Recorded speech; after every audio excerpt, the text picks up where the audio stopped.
राधे राधे मेरे प्यारे भाइयों बहनों माताओं व बंधुओं, संस्कार की बातें चैनल में आपका स्वागत है। बंधुओं, आज मैं आपको अपनी वीडियो में दशा माता की कथा सुनाने जा रही हूँ। बंधुओं, चैत्र मास के कृष्ण पक्ष की दशमी तिथि को दशा माता के व्रत का पारण किया जाता है, जो कि 10 दिन रखा जाता है और दशा माता की इस कथा को सुना जाता है। बंधुओं, जो मनुष्य भी चैत्र मास के कृष्ण पक्ष की दशमी तिथि को दशा माता का व्रत करते हैं, उन्हें कभी भी किसी तरह की बुरी दशा का सामना नहीं करना पड़ता।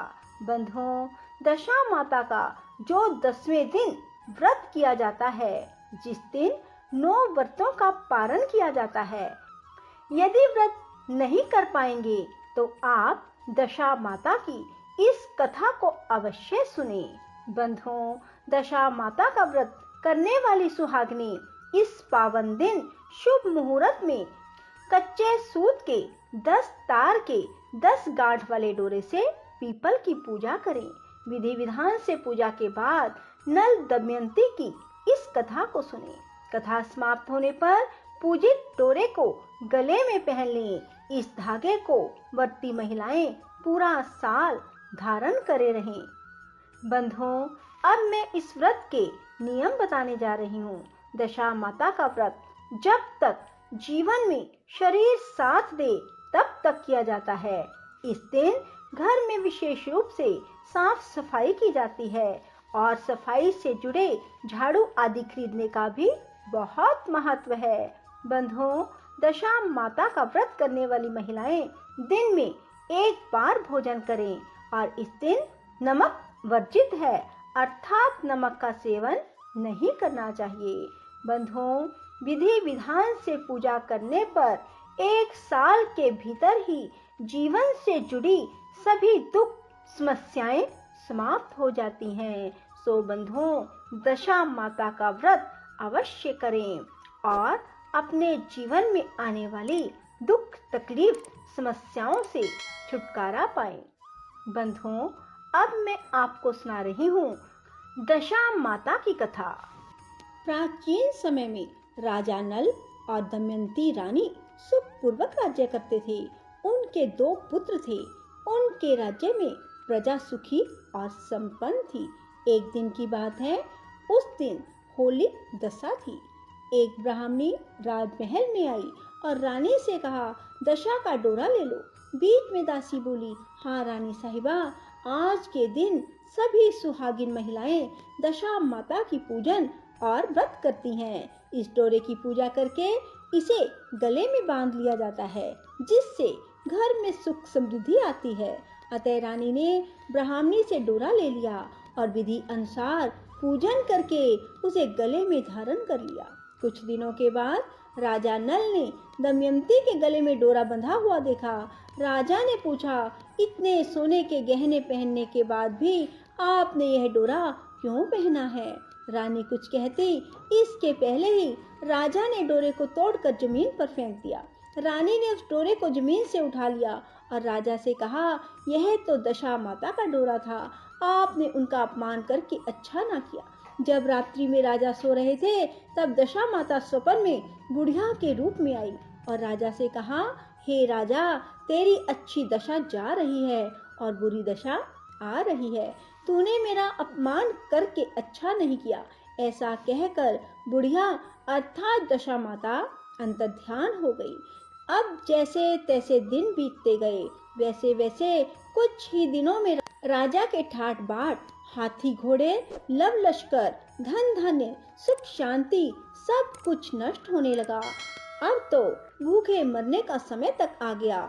एक दिन राजा ने दमयंती से कहा, तुम अपने दोनों बच्चों को लेकर अपने मायके चली जाओ। रानी ने कहा, मैं आपको छोड़कर कहीं नहीं जाऊंगी।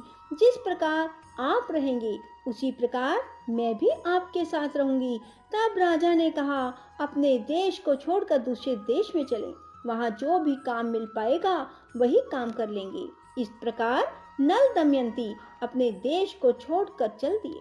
चलते चलते रास्ते में भील राजा का महल दिखाई दिया। वहां राजा ने अपने दोनों बच्चों को अमानत के तौर पर छोड़ दिया। आगे चले तो रास्ते में राजा के मित्र का गांव आया।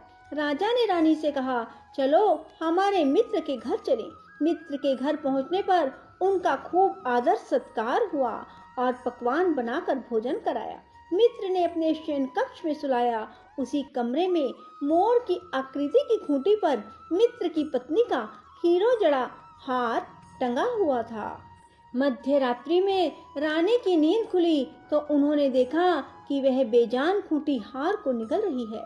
यह देखकर रानी ने तुरंत राजा को जगाकर दिखाया और दोनों ने विचार किया कि सुबह होने पर मित्र के पूछने पर क्या जवाब देंगे, अतः यहाँ से इसी समय चले जाना चाहिए। राजा रानी दोनों रात्रि को ही वहां से चल दिए। सुबह होने पर मित्र की पत्नी ने खूंटी पर अपना हार देखा, हार वहां नहीं था। तब उसने अपने पति से कहा, तुम्हारे मित्र कैसे हैं जो मेरा हार चुरा कर रात्रि में ही भाग गए। मित्र ने अपनी पत्नी को समझाया कि मेरा मित्र कदापि ऐसा नहीं कर सकता, धीरज रखो, कृपया उसे चोर मत कहो। आगे चलने पर राजा नल की बहन का गांव आया। राजा ने बहन के घर खबर पहुंचाई कि तुम्हारे भाई भौजाई आए हुए हैं।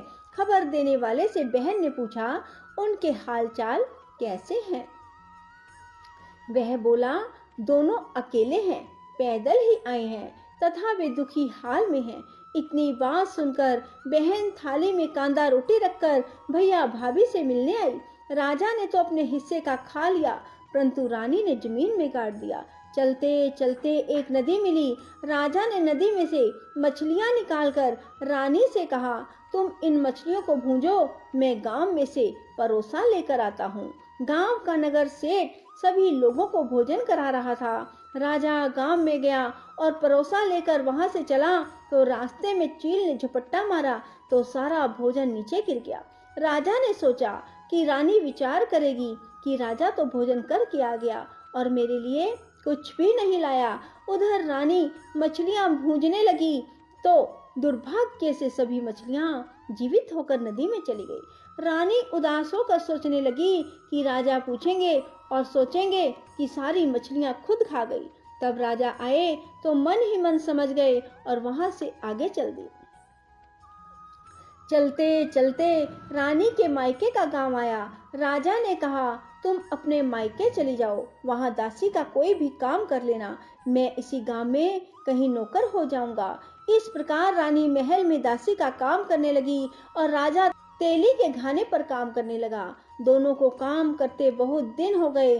जब होली दशा का दिन आया तब सभी रानियों ने सिर धोकर स्नान किया।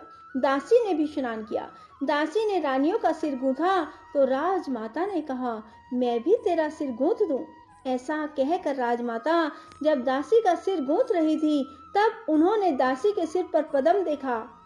यह देखकर राजमाता की आंखें भर आई और उनकी आंखों से आंसू की बूंदें गिरी। आंसू जब दासी की पीठ पर गिरे तो दासी ने पूछा, आप क्यों रो रही हैं? राजमाता ने कहा, तेरे जैसी मेरी भी बेटी है जिसके सिर में भी पद्म था, तेरे सिर में भी पद्म है। यह देखकर मुझे उसकी याद आ गई। तब दासी ने कहा, मैं ही आपकी बेटी हूँ। दशा माता के कोप से मेरे बुरे दिन चल रहे हैं, इसलिए यहाँ चली आई। माता ने कहा, बेटी तूने यह बात हमसे क्यों छिपाई? दासी ने कहा, माँ मैं सब कुछ बता देती तो मेरे बुरे दिन नहीं कटते। आज मैं दशा माता का व्रत करूंगी तथा उनसे गलती की क्षमा याचना करूंगी। अब तो राजमाता ने बेटी से पूछा, हमारे जवाई राजा कहाँ हैं? बेटी बोली, वे इसी गांव में किसी तेली के घर काम कर रहे हैं। अब गांव में उसकी खोज कराई गई और उन्हें महल में लेकर आए। जमाई राजा को स्नान कराया, नए वस्त्र पहनाए और पकवान बनाकर उन्हें भोजन कराया गया। अब दशा माता के आशीर्वाद से राजा नल और दमयंती के अच्छे दिन लौट आए। कुछ दिन वहीं बिताने के बाद अपने राज्य जाने को कहा। दमयंती के पिता ने खूब सारा धन, लव लश्कर, हाथी घोड़े देकर बेटी जवाई को विदा किया। रास्ते में वही जगह आई जहां रानी ने मछलियों को भूना था और राजा के हाथ से चील के झपट्टा मारने से भोजन जमीन पर गिर पड़ा था। तब राजा ने कहा, तुमने सोचा होगा कि मैंने अकेले भोजन कर लिया होगा, परंतु चील ने झपट्टा मारकर उस भोजन को गिरा दिया था। अब रानी ने कहा, आपने सोचा होगा कि मैंने मछलियां भूनकर अकेले ही खा ली होंगी, परंतु वे तो जीवित होकर नदी में चली गई थी। चलते चलते अब राजा की बहन का गांव आया। राजा ने बहन के यहाँ खबर भेजी। खबर देने वाले से पूछा कि उनके हालचाल कैसे हैं। उसने बताया कि वे बहुत अच्छी दशा में हैं। उनके साथ हाथी, घोड़े, लव लश्कर हैं। यह सुनकर राजा की बहन मोतियों की थाल सजा कर लाई। तभी दमयंती ने धरती माता से प्रार्थना की और कहा, माँ, आज मेरी अमानत मुझे वापस दे दो। यह कहकर उस जगह को खोदा जहाँ कांदा रोटी गाड़ दिया था। खोदने पर रोटी तो सोने की और कांदा चांदी का हो गया। ये दोनों चीजें बहन की थाली में डाल दी और आगे चलने की तैयारी करने लगे। वहां से चलकर राजा अपने मित्र के घर पहुंचे। मित्र ने उनका पहले के समान ही खूब आदर सत्कार और सम्मान किया। रात्रि विश्राम के लिए उन्हें उसी शयन कक्ष में सुलाया। मोरनी वाली खूंटी के हार निगल जाने वाली बात से नींद नहीं आई। आधी रात के समय वही मोरनी वाली खूंटी हार उगलने लगी तो राजा ने अपने मित्र को जगाया और रानी ने मित्र की पत्नी को जगा कर दिखाया। आपका हार तो इसने निगल लिया था। आपने सोचा होगा कि हार हमने चुराया है। दूसरे दिन प्रातःकाल नित्य कर्म से निपटकर वहां से वे चल दिए। वे भील राजा के यहाँ पहुंचे और अपने पुत्रों को मांगा तो भील राजा ने देने से मना कर दिया। गांव के लोगों ने उन बच्चों को वापस दिलाया। नल दमयंती अपने बच्चों को लेकर अपनी राजधानी के निकट पहुंचे तो नगर वासियों ने लाव लश्कर के साथ उन्हें आते हुए देखा। सभी ने बहुत प्रसन्न होकर उनका स्वागत किया। गाजे बाजे के साथ उन्हें महल पहुंचाया। राजा का पहले जैसा ठाट बाट हो गया। राजा नल दमयंती पर दशा माता ने पहले कोप किया, ऐसी किसी पर मत करना, और बाद में जैसी कृपा की वैसे सब पर करना। बोलो दशा माता की जय हो। राधे राधे, जय श्री कृष्णा। बंधुओं, यदि आपको हमारी वीडियो पसंद आए तो इसे लाइक करें और शेयर भी जरूर करें। धन्यवाद।